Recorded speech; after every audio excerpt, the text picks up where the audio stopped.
Hey guys, what is up? It is me, Pagey, here once again with another video on, well, I was going to say DCTV, but it's more just specifically the Arrowverse. But yeah, as we know, the Arrowverse officially came to an end like a handful of months ago. I think the Flash wrapped up in, is it at the end of May or beginning of June? I think it was the end of May, but around that point at the very least. But for some, the Arrowverse officially ends when Superman and Lois wraps up, you know, sometime next year, whenever that is. But I guess that just comes down to personal preference as to what you consider the Arrowverse or not. But anyway, that's not what this video is about, to debate all over that, so let's move on. But yeah, we followed the journeys of various characters for up to 9 seasons in some cases on their respective shows, or just over 10 years in regards to the Arrowverse as a whole with a couple of them. But what happened to certain characters after the timeline we followed and each respective show ended? You know, where did they end up after that show ended? What happened to them in the future going forward?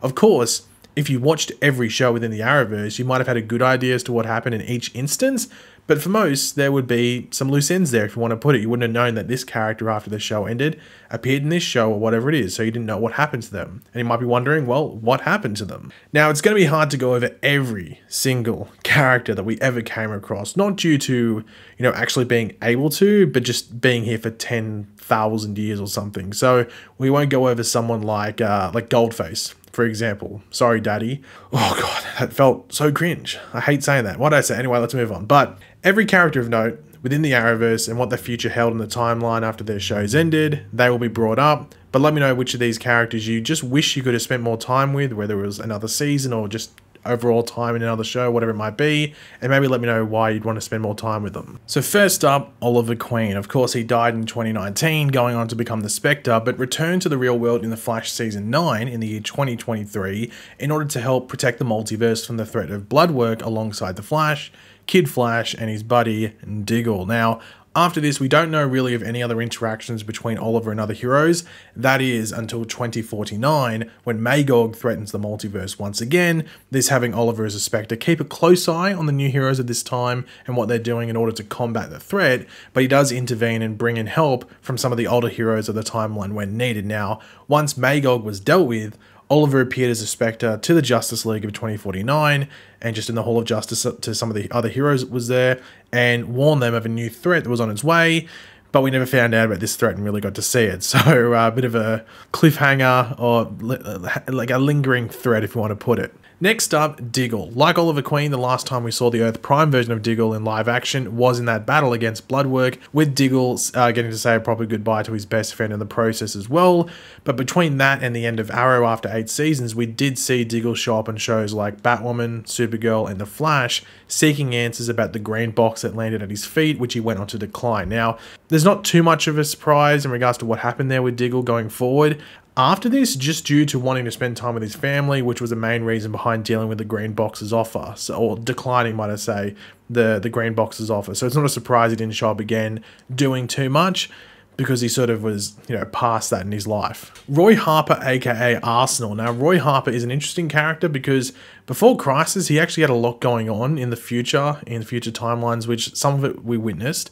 But post-Crisis, with the timeline changes and everything like that, he doesn't really have that much going on. Like, the last stuff we saw with him in the post-Crisis timeline is the stuff from the Arrow series finale, where he still had the robotic arm after having his forearm like amputated after that accident. So this also goes for like the character of Thea Queen as well, very similar. Like, not much is known about her post-Arrow in the post-Crisis timeline. So I guess that was just because Arrow ended as a show pretty much right after the timeline change. So just one of the consequences to all that. Felicity Smoke. Now, the biggest change that we have with Felicity going forward from Arrow into the future is that we didn't, now the biggest change that we have with Felicity going forward from Arrow into the future that we didn't see in the original future timeline throughout the show was that she actually raises William and Mia together after the death of Oliver in Crisis. They aren't separated, which changes Mia as a person as well. You know, Felicity is referenced throughout the Armageddon crossover in the Flash Season 8, with the future Mia Smoke being convinced by Iris to seek out her mother in assistance with the kidnapping of her brother William, which had happened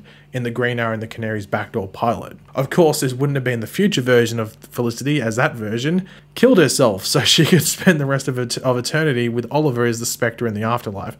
I guess she didn't like just kill herself, but she like gave up existence on the real plane of existence, if that makes sense. So yeah. Laurel Lance, aka Black Canary. Now, with Laurel Lance, we know she did a decent amount in the future thanks to the Green Arrow and the Canaries episode, which was set in the post-crisis timeline. But outside of that, she also did feature in the battle against Magog in 2049 alongside her fellow Canary, Dinah Drake, who was also in the future with her. Now, we don't know in this battle if this was the versions that was stuck in the 2040s, as we saw in that Backdoor Pilot episode, or they were aged up versions that had returned to the 2020s and then they've aged onwards from there. It wasn't really established, so I'm not too sure. Sarah Lance, aka White Canary. Now, Legends of Tomorrow, of course, ended on a cliffhanger that we never got the resolution to because, you know, it got cancelled. And obviously this was with them being arrested for time crimes. I think time crimes is probably the best term to use. But we know that an older version of Sarah did partake in the battle against Magog as well as the White Canary. So she gets out of time prison, I guess. Ray Palmer, aka The Atom. Now, after leaving the Legends, we did see Ray Palmer show up a couple of times on The Flash. First during the Armageddon event, and then later in that same season to provide some assistance in like the mysterious return of Eobard Thawne in the present day, but he just wasn't Reverse Flash. Now, in the future after this, in 2049, we know that Ray isn't overly active as the Atom, with his suit actually being donated to the Flash Museum for display. Obviously, Ryan Choi is sort of the Atom at this time. But he does assist in the battle against Magog in the same year, where he notes that the Atom suit doesn't really fit him that as well as it used to, so maybe it's time that he definitely just gives it up full time. Kay Kane, aka Batwoman. Now, Kay Kane, of course, didn't partake in Batwoman Season 3, with us knowing she went to look for her cousin, Bruce Wayne, who of course had been like missing for some time by that point. But she did interact with characters like Kara Danvers, aka Supergirl, off screen after this, with her also interacting with existing characters on Batwoman, once again, off screen as well. So they just mentioned, oh, Kate sent us this card, or whatever it would be. So things like that. Another Batwoman, in this case Ron Wilder, aka Batwoman. Now, of course, Batwoman was cancelled after season 3, so not a planned ending for the character, but via The Flash, we know that Ryan Wilder disappeared whilst out and about in Gotham as Batwoman, with shortly after this, Red Death appearing in Central City and starting to cause havoc, with it being revealed that, you know, Red Death was a multiversal version of Ryan Wilder. Now, in The Flash's final battle against Red Death, Ryan does return as Batwoman after managing to escape where she was being held, and no update was really given on the events that were teased at the end of Batwoman Season 3, but it was meant to be like Dr. Phosphorus. That just never played out, no mention of it. But in 2049, she took part in the battle against Magog, where she fought alongside many of the other Justice League members as well. So she continues on into the future there. Barry Allen, aka The Flash. Now, Barry Allen, or, you know, The Flash or Flash, I think some people say The Flash, is a pretty interesting one because we know he has a long future ahead of him based off what is said by people and just also, you know, represented in the Flash Museum. But we don't get a like ridiculous amount of events actually set up as to what he does. We know that he will have the birth of his son Bart on the way around like 7 or so years after the ending of The Flash, because that's when Nora was born in season 9, as well as him going much further into being a hero with the Justice League being formed and things happening in space that he is a part of, and big issues like the Forever War going down. But the biggest thing that Barry plays a part in going forward is, of course, a century into the future where he plays into the origin of Eobard Thawne. So that's still coming his way. Of course, in previous timelines, there were other future events, but Crisis sort of, you know, cleaned up a bunch of those ever happening. Iris West. Now, of course, similar to Barry, Iris has the coming of her son Bart to look forward to, but the biggest and I guess only thing really to mention about what Iris gets up to going forward is the growth of the Central City Citizen, which we know will grow into this large media empire, not just within Central City, but across the country as well. Wally West. Now, in the future, Wally West serves as a mentor in particular to Bart, but also Nora, even teaching Bart some of his like meditation skills and how to combine that with the Speed Force connection, everything like that, with Wally also playing a decent sized role in the battle against Magog in 2049 alongside his niece and nephew. Now, this future is, of course, a lot brighter than the Sabotage timeline future, so count yourself lucky there, Wally, that you're not in that one. Cisco Ramon. Now, Cisco left after The Flash Season 7, but was brought up during future seasons when assisting Team Flash with certain things such as Reverse Flash and metahumans that they came across after his departure. He'd give some feedback and everything like that.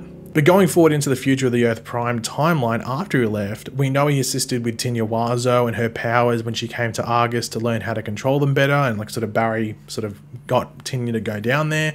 And also later in the timeline between now and the 2040s, Cisco did develop a device that can replicate what Martian Manhunter could do post-crisis, when he was able to give his, you know, give people their pre-crisis timeline memories back. So Cisco was able to do that as well through a thing that he developed. Caitlin Snow. Now, Caitlin Snow did come back to life right at the end of The Flash Season 9 in the series finale, but going forward into the future, we know that she goes back to working at her mother's company, Tannhauser Industries, and is in position over there in the year 2049 when Bart Allen actually trespasses in order to obtain equipment that, could help him deal with a threat that was that he was facing at the time. Now, Caitlin catches him and assists him in what he's trying to do, with her being confused because, they call her Auntie Caitlin and stuff like that. So it felt a bit weird that he'd feel the need to snoop around and do stuff like that. But speaking of Bart, Excess and Impulse, we're going to include the two in one. So the two Flash offspring of Bart and Nora Allen, they go on to continue, the speedster legacy of their father, with Bart attending Central City University in the future, with Nora actually going on to become a journalist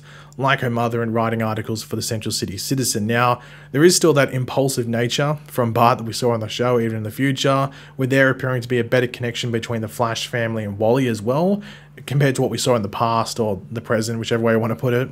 Kara Danvers, aka Supergirl. Now, as I already mentioned before with Kate Kane, we know that Kate went to visit Kara in National City before leaving Gotham City, with this trip also alerting Kara that there was this new Batwoman called Ryan Wilder, which Kara was able to tell people about if they needed help in Gotham or with Gotham-related things at the very least. Now, we also know that Kara and Iris started spending more time together. Like the last time Kara was mentioned was in The Flash, which was when we learned that both her and Martian Manhunter were off-world, so they weren't able to assist in what was happening at that time. Now, Supergirl also assisted the battle against Magog in 2049, though she was subdued initially by kryptonite before coming back to help later on once she'd sort of recovered from that. Martian Manhunter. John Jones, aka Martian Manhunter, would go on to develop a new DEO alongside Miss Martian in the future, and also was present at the battle against Magog as well, where he came up against an escaped Ramsey Rosso, aka Bloodworks. That's who he had to verse in that battle, a bit different than some of the other people in that battle. Superman. Now, this is not the Superman from Superman and Lois, this is the one from Earth Prime. So the last time we saw him was in Part 5 of Crisis on Infinite Earths, briefly into the new time that had been created, but in the future, in 2049 at this point, he is actually retired from being Superman. He is just chilling out on the farm and doing his own thing. And Bart and Nora do go to visit him, sort of begging for him to help them. But Clark tells them that they have to trust and believe in themselves to get stuff done. So he plays zero part in the battle against Magog and all that, but he does show up at, to the Hall of Justice with the Justice League. Justice Spectre arrived and warned them of the new threat coming their way. So I guess he's returned to sort of being Superman at the right time, if that threat is as bad as it sounds. And finally, Black Lightning. Of course, after Black Lightning's ending, we had him show up in the Armageddon event to help with what Barry was going through. But outside of that, the only presence of Black Lightning is in, once again, the Battle of Magog, or Battle against Magog in 2049, where he would have been quite a decent age by that point. That's like almost 30 years after we last left him, and he was sort of over it by that point. So how he's still fitting into the suit, I'll never know. Though there is the potential that maybe Spectre got the younger version of Black Lightning. It was never, I don't know if it was actually ever really mentioned in that comic as to where they were from exactly, if they were from the past or the present or more into the future. I'm not too sure. Maybe that was mentioned. Regardless, he was still old. He needed to be given that up anyway. But yeah, guys, thanks for watching. Hopefully you enjoyed the video. If you did, it'd be awesome. Could drop a like on it, show support. Let me know in the comments section down below your various thoughts on this. As I said, which of these characters would you wanted to spend more time with? I think my answer is the Earth Prime Superman, because we didn't actually get to spend much time with him. We spent quite a lot of time with this other Superman from this new Earth, but not the Earth Prime one, which would have been cool. So yeah, let me know your opinions in the comments section down below, what you think there. And of course, if you are new to the channel, make sure to subscribe, and I'll catch you guys later. Goodbye.